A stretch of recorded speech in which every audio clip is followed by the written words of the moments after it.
Hi friends, welcome back with new amazing video from Top Movies Recap. Today I'm going to recap a 2007 action and sci-fi film titled Transformers. Spoiler warning, watch out and take care. The film begins with an Autobot named Optimus Prime describing the history of the All-Spark, a cube-shaped relic capable of imparting autonomous life to ordinary electronic and mechanical devices and the source of life for all Transformers, both Autobots and malevolent Decepticons. Their culture flourished until Megatron betrayed them, sparking a war over the All-Spark, which was lost and ended up on an unknown world known as Earth.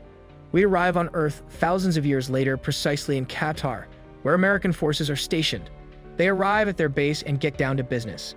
Captain William Lennox is contacting his wife and seeing his infant child for the first time when a helicopter previously thought to have been shot down over Afghanistan shows on the radar. When it gets at the base, the commander orders it to stand down, but it transforms into the Decepticon Blackout and attacks the base.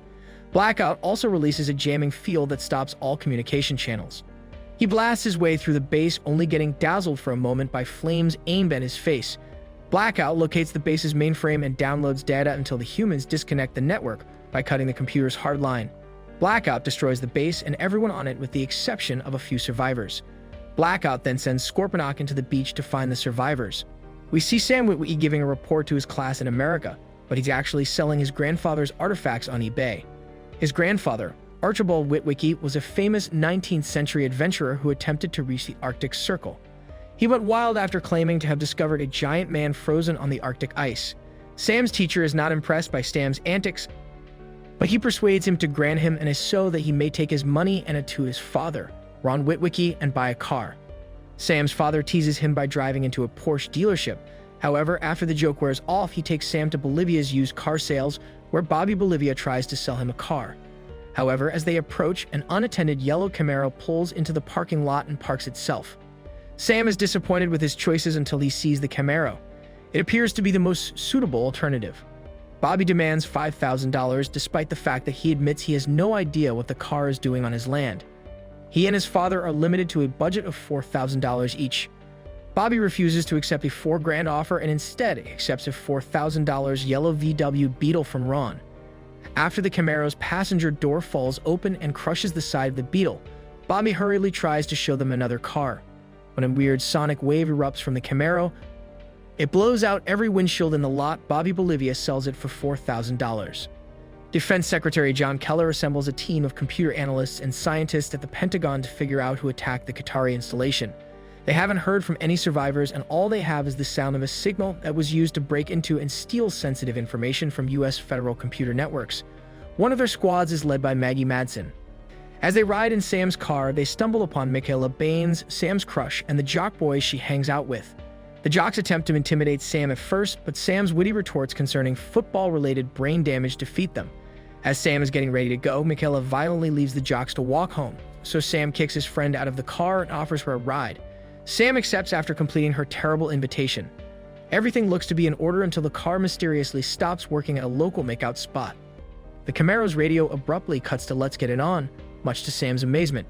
Michaela, who is surprisingly car-savvy, looks under the hood and admires the engine, but other than the loose distributor cover, sees nothing wrong with it.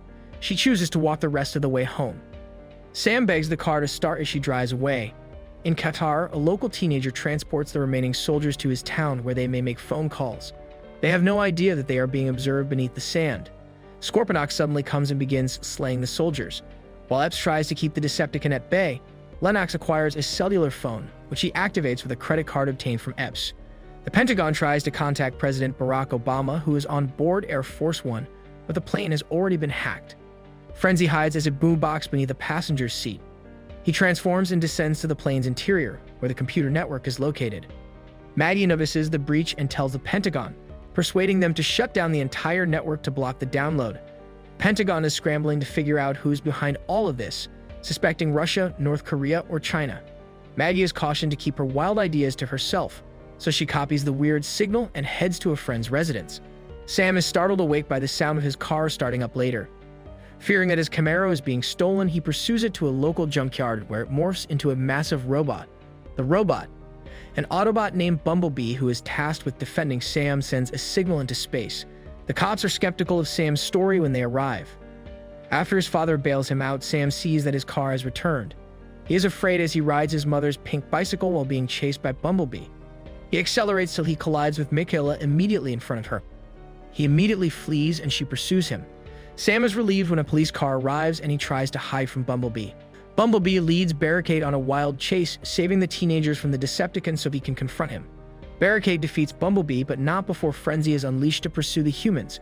Bumblebee and Barricade battle it out while Mikaela and Sam try to keep Frenzy at bay. Mikaela uses her saws all to cut off Frenzy's head and Frenzy flees in a Waspinator-like way, just as Bumblebee exits Barricade in a heap.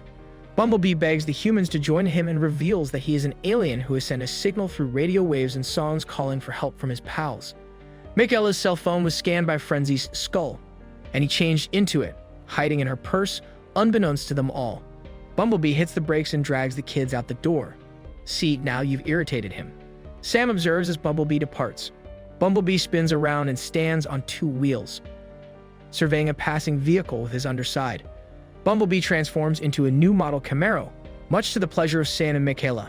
They get on Bumblebee and take off. The feds question Maggie and Glenn, and they confess that the signal was intended for Project Iceman and the Witwickies. Defense Secretary Keller summons them for further aid shortly after. Scorponok's tale is investigated by Epps and Lennox, who discover that high-temperature 105 Sabot rounds can harm the robots. Sam brings them back to his house, where the Autobots trample his grass and break his lawn ornaments by accident. With the help of his mother, Sam locates the Specs. Just before Sector 7 swoops in and arrests Sam and Mikaela, Sam gives over the glasses to Optimus Prime.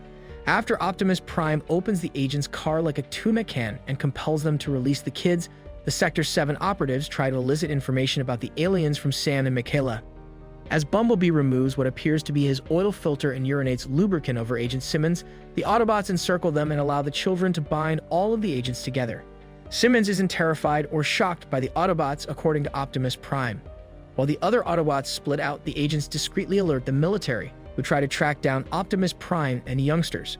Bumblebee, along with Sam and Mikaela, gets apprehended by the authorities while attempting to save the kids when they fall from the concealed Optimus. Sector 7 and Keller take Sam, Mikaela, Maggie, Glenn, and the prisoner Bumblebee to Sector 7's secret base deep within Hoover Dam, where they are shown Project Iceman, Megatron's frozen form. Sam tries to warn them about Megatron, and when he mentions the cube-shaped Allspark, he gets their attention. All modern technology, it turns out, was reverse-engineered from Megatron's corpse, and the Allspark could bring that technology to life, but it was usually violent and destructive to organics. They illustrate by injecting the Allspark's energy into Glenn's cell phone, which changes into a tiny robot that violently assaults humans. Frenzy slips out of Mikaela's handbag and touches the Allspark, renewing his body and sending out a signal to the other Decepticons. Different Decepticons arrive on Hoover Dam from all across the world: Starscream, Barricade, Bone Crusher, Blackout, and Devastator. Meanwhile, the Autobots figure out where Allspark is and travel to the dam. If they can't prevail, Optimus says he'll sacrifice himself by incorporating the Allspark into his own spark, destroying both the artifact and himself. The cryo controls that keep Megatron frozen are sabotaged by Frenzy, and the Decepticon leader awakens. With the help of Lennox, Sam persuades Keller that Bumblebee isn't a threat and would really aid them in their fight against Megatron. Bumblebee reactivates the Allspark, which he changes into a more portable form. They then flee the dam and take refuge in a nearby town. Megatron emancipates and is hailed by Starscream, who informs him that the Autobots have taken the Allspark with them. "You have betrayed me once more, Starscream," Megatron says. Frenzy remained at the dam to tie up any loose ends as Megatron and Starscream went to aid the rest of the Decepticons in securing the Allspark. Frenzy followed Agent Simmons, Secretary Keller, Maggie, and Glenn Whitman to an old storage closet in an attempt to send a Morse code message to the Air Force through shortwave radio. Simmons and Keller attempted to shoot the miniature Decepticon while Glenn jury-rigged old technology to relay the communications. Frenzy entered the area through the air vents and unleashed a barrage of flying blades on the humans. One, on the other hand, ricocheted wildly across the room and was quickly decapitated. Frenzy collapsed, lifeless, with a murmured, "Oh shit." Around the same moment, the Autobots come across Bone Crusher on the roadway, flanked by Barricade, and Optimus confronts him. Battle erupts below as the two are transported over a high overpass. Bone Crusher appears to be a formidable fighter, but Optimus outsmarts him and kills the Decepticon with a long sword blade he wields from his arm. The military and the Autobots attempt to put up defenses in the town, but Megatron's presence disrupts their efforts. As they combat Ironhide and Ratchet, Devastator and Blackout wreak havoc on several parts of town. Starscream quickly wounds Bumblebee, destroying both of his legs in the process. Lennox calls for air support, but Starscream fires down most of the planes. Sam is then told by Lennox to take the Allspark to the tallest structure and light a signal flare to attract evac helicopters before fleeing. The Autobots strive to defend Sam by playing defense. When Jazz approaches Megatron, he is quickly ripped in half. Sam mistakenly releases a burst of the Allspark's energy along the way, prompting several adjacent machines to come to life and assault any humans in their path, including a car and a Mountain Dew machine. Optimus Prime finally appears, telling Megatron that one shall stand, one shall fall, and the two Titans fight. Megatron defeats Optimus Prime and intensifies his pursuit of Sam. Sam is close to reaching the skyscraper's helicopter, but it is destroyed before he can give over the cube. Megatron offers Sam the chance to live as his pet if he surrenders the Allspark. When Sam refuses, Megatron attacks him, causing him to fall off the structure. Optimus Prime captures Sam and saves both the youngster and the Allspark. He and Megatron are at odds once more on the ground. Mikaela, on the other hand, hooks the legless Bumblebee to a tow truck and drags him around the battleground while she drives. Ratchet, Ironhide, Lennox, and Epps assist them to beat Devastator and Blackout. Optimus tells Sam to unleash the Allspark into his chest as the war draws to a close. Instead, Sam releases it into Megatron's chest, killing the Decepticon leader. Optimus stands over Megatron, his optics fading, mourning his brother's death.